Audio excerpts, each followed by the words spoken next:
Jai Hind Defense Aspirants, welcome back to my channel SSP Success. For any query regarding SSP and AFSP, please join our Telegram channel SSP Success, whose link is given in the description box. And for more updates regarding SSP and AFSP, do subscribe our YouTube channel SSP Success. So today we are going to cover an important topic, that is regarding free and fair election. It is very important for your lecture and group discussion topic. So let's get started. सी जो founding father हैं हमारे Indian constitution के, उन्होंने conceive किया है representative parliamentary democracy को as a polity जो कि मोस्ट सूटेड है किसको, एथोस और बैकग्राउंड और नीड्स को। ये जो इक्वल पार्टिसिपेशन है सारे एडल्ट्स की डेमोक्रेटिक प्रोसेस में बिना किसी डिस्क्रिमिनेशन के, उस पर भी काफी ज्यादा एम्फेसाइज किया गया था।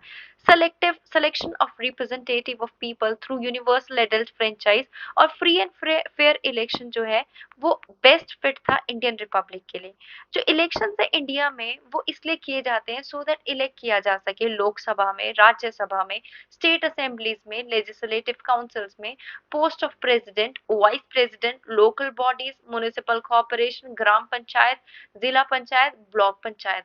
ये जो करंट इलेक्शन सिस्टम है वो नंबर ऑफ चैलेंजेस को फेस कर रहा है, जो कि डाउट रेज करता है फ्री एंड फेयर नेचर का। ये काफी ज्यादा जरूरी है, इन इश्यूज को केयरफुली स्क्रूटनाइज करने की जरूरत है। क्या है constitutional provision related to elections in India? Article 326 जो है कॉन्स्टिट्यूशन का, वो हमें बताता है election of the house of people के बारे में and election of assembly of every state के बारे में on the basis of adult suffrage. Article 324 जो है वो बताता है superintendence direction and control of the preparation of electron roles और इलेक्शंस को कंडक्ट करने के लिए in an independent election commission. उसके बाद आर्टिकल 243 के एंड 243 जेड ए इलेक्शन जो है वो बताता है elections to local bodies, panchayat and municipalities, जो कि रिस्पॉन्सिबिलिटीज हैं आपके स्टेट इलेक्शन कमीशन के। आर्टिकल 328 जो है वो पावर देता है लेजिस्लेचर को ऑफ स्टेट की कि वो प्रोविजन बना सके with respect to the election of such legislation. क्या है power and responsibilities of election commission?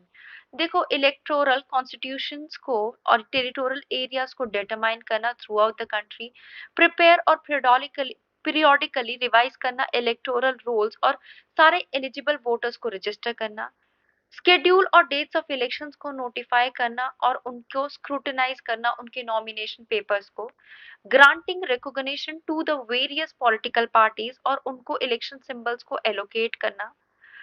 जो कमीशन है उन्होंने एडवाइजरी, उनकी एडवाइजरी जुरिडिक्शन हो in the matter of post election disqualification of sitting members of parliament and state legislature. ये responsible होते हैं for conducting by elections in any constituency whenever the needs arises. अब challenges की बात कर लेते हैं फ्री एंड फेयर इलेक्शंस के जो है इंडिया में। Distorting informed decision making of voters, जो अनरेगुलेटेड पॉपुलिज्म है जो ऑफर करती है, डिस्ट्रीब्यूट करती है इरेशनल फ्रीबीज इलेक्शन कैंपेन के टाइम पे, जिसकी वजह से वोटर्स जो है वो बाइस्ड हो जाते हैं, स्पेशली अंडर प्रिविलेज। ये जो फ्रीबीज है वो उनको स्वे कर लेती है और इन्फॉर्म डिसीजन को अफेक्ट करती है और रिप्रेजेंटेटिव को जो है प्रोसेस के थ्रू चूज करने में डिफिकल्टी भी आती है। लैक ऑफ इंडिपेंडेंट स्टाफ, जो इलेक्शन कमीशन ऑफ इंडिया है वो कोई खुद का उनका खुद का स्टाफ नहीं है, तो वो सेंट्रल और स्टेट गवर्नमेंट पे रिलाई करते हैं जब भी इलेक्शन होते हैं। inaccessibility of booth for PWD, large number of persons with disability जो है वो फेस करते हैं problem in casting their vote due to lack of supporting infrastructure at polling booth. इसकी वजह से एडमिनिस्ट्रेशन स्टाफ भी जो है वो रिस्पॉन्सिबल होता है फॉर ऑर्डिनरी एडमिनिस्ट्रेशन के लिए और इलेक्टोरल एडमिनिस्ट्रेशन के लिए, जिसकी वजह से इलेक्टोरल प्रोसेस लेस इम्पार्शल और एफिशिएंट बने। कोई भी स्टेचुटरी बैकिंग नहीं है enforcing model code of conduct के लिए। As far as enforcing model of code of conduct जो दूसरे इलेक्शन रिलेटेड डिसीजन है कंसर्न, उसमें कोई क्लैरिटी नहीं है पावर्स के रिगार्डिंग। ठीक है, जिनको ऑन ग्राउंड एनफोर्स किया जा सके।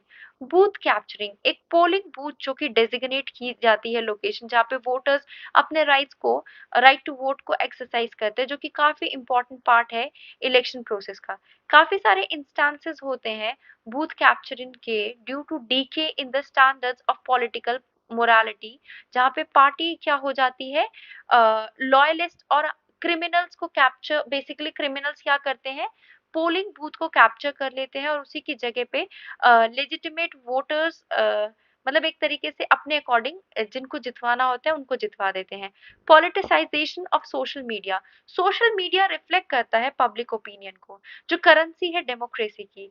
पर one of the most common criticism social media का ये है कि वो एको चैम्बर्स क्रिएट करता है, जहाँ पे लोग सिर्फ व्यू पॉइंट्स देखते हैं जिनके साथ वो एग्री करते हैं।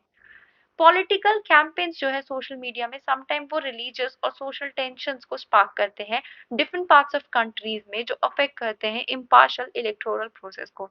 Inaccessibility to booth for PWD, काफी सारे लार्ज नंबर ऑफ लोग जो है उनके पास हमें पता है कि लैक ऑफ सपोर्टिंग इंफ्रास्ट्रक्चर की वजह से they are not able to cast their vote. Recent initiative क्या है इलेक्शन कमीशन ऑफ इंडिया के द्वारा, systematic voter education and electoral participation is one of them.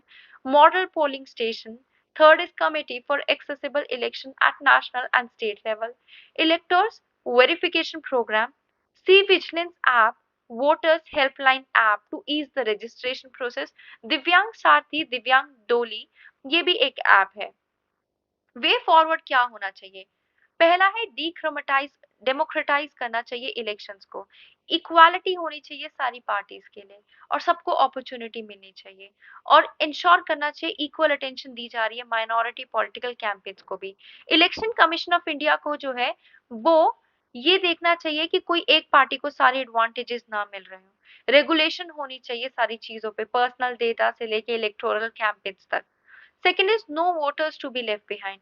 हम ये कह सकते हैं पार्टिसिपेटिव, एक्सेसिबल और इंक्लूसिव इलेक्शन हो, जिससे सारे नेसेसरी इंफ्रास्ट्रक्चर्स को प्रोवाइड किया जा सके और फैसिलिटीज दी जा सके, specially to the person with disabilities. Voter awareness, voters के पास पावर होता है ब्लॉक करने का या फिर परमिट करने का मार्च ऑफ फ्रीबीज। सो एक कॉन्सेंसस होना चाहिए इररेशनल फ्रीबीज को रेगुलेट करने का। ओके, और इन सब के लिए एटर्नल विजिलेंस की रिक्वायरमेंट है, या फिर हम कहें वोटिंग क्लासेस की। Next is enforcing model code of conduct, जरूरत है model code of conduct for guidance of political parties and candidates को एनफोर्स करने की। कैसे? एक स्टैट्यूटरी बैकिंग को प्रोवाइड करके जो इफेक्टिवली रेगुलेट करे इलेक्शन मैनिफेस्टोस को, सो दैट प्रिवेंट किया जा सके manipulation of inform voter behaviour. Law commission 255 report on electoral reform, जो कि एक परमानेंट और इंडिपेंडेंट सेक्रेटरीट है इलेक्शन कमीशन ऑफ इंडिया की, along the lines of Lok Sabha Rajya Sabha secretariat, जो कि रिकमेंडेशन देती है इस रिपोर्ट में। फर्दरमोर स्टेट इलेक्शन कमीशन जो है वो प्रोवाइड करती है सिमिलर प्रोविजंस, जिससे गारंटी मिलती है उनकी ऑटोनॉमी और फेयरनेस को। So guys, that was all. I hope you liked the video. If you like it, do like it, share it and subscribe my YouTube channel SSP Success. Thank you guys. Bye bye. Take care.